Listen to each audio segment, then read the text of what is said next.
అందరూ కాస్త శ్రద్ధగా వినండి. ఏంటంటే లండన్ లో మనతో పాటే ఉంటూ ఇక్కడున్న ప్రదేశాలన్నీ చూపించేది ఇతనే. ఇతని పేరు రిషి.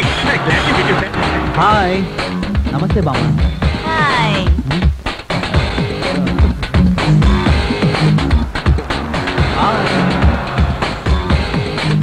రిషి, వెల్కమ్.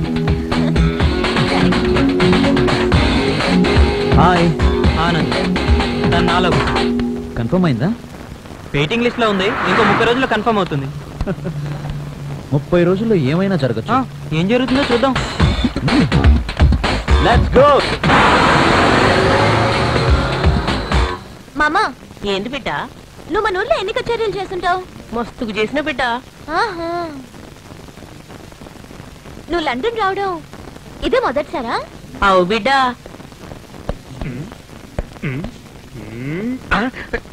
ఏం జరుగుతుందో. సార్, ఆ అమ్మాయి గురించి మీరేమనుకుంటున్నారు? అందాన్ని చూసి మోసుకో. పోండి సార్. ఏమో ప్రియా, నా పాట ఏమైనా నిన్నవా లేదా? నీ పాటలు అన్నీ విన్నాను. అవు బిడ్డ, నా పాటలంటే గంత ఇష్టమా నీకు? నీ పాటలంటే నాకు చాలా ఇష్టం మామా. మామా, నేను కూడా బాగా పాడతాను తెలుసా. ఇప్పుడు మన ఏఆర్ రెహమాన్, చక్రి, ఆ కుర్రాడు ఎవరు, దేవిశ్రీ, వీళ్ళందరూ నేను పాడమన్నారు. నేనే టూర్కి వెళ్తున్నాను, తర్వాత వచ్చి పాడతానని చెప్పాను. నమ్మకం, నేను మాయ చేయడానికి కథ చెప్తున్నాడు. ఏంటి ఆంటీ చెప్పారు? ప్రియా కోపంగా వెళ్తుంది. ఆంటీ అని పిలవకు. Okay sister. Kalyani. Shut up. వస్తున్నా.